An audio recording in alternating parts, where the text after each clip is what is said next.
Royal fans across the country have been waiting with bated breath for the full details of Prince Harry and Meghan Markle's wedding day, and finally Kensington Palace have released the full schedule and timings for the big day. Here we look at what we can expect on May 19th, from when the first guests arrive at Windsor Castle to the evening celebrations at Frogmore House. The couple will spend, as according to tradition, the night before their wedding apart. There will be no American-style maid of honor, and all of the couple's page boys and bridesmaids, who are expected to include Prince George and Princess Charlotte, will be children. The couple will not go on honeymoon straight away, and will, remarkably, undertake their first public engagement as man and wife just days after the ceremony. 9 a.m. Members of the public who have been invited to watch the wedding day from the grounds of Windsor Castle begin to arrive. 9:30 a.m. to 11 a.m. Wedding guests arrive at the castle's famous Round Tower by coach and enter the chapel through the south door and take their seats.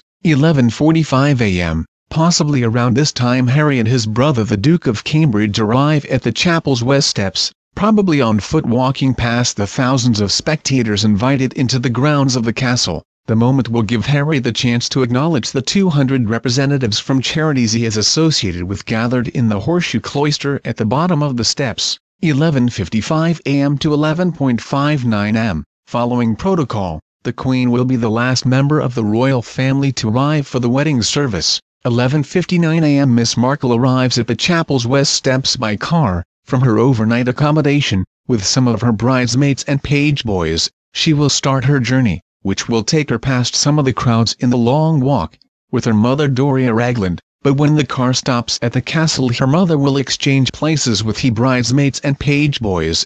Miss Ragland will enter the chapel by the Galilee porch, and at some point Meghan's father Thomas Markle will have arrived at the same entrance and make his way to the west door, where he will meet his daughter before the ceremony begins. 12 p.m. Service starts. 1 p.m. Service ends and the newlyweds emerge at the west steps of the chapel. They will be waved off on their carriage procession through Windsor by members of both families. The congregation will file out of the chapel to see the newlyweds leave before heading to St. George's Hall for the lunchtime reception hosted by the Queen. 1:05 p.m. Possibly around this time the carriage procession through the streets of Windsor begins, taking 25 minutes. 7 p.m. Bride and groom departing Windsor Castle for the evening reception Frogmore House hosted by the Prince of Wales.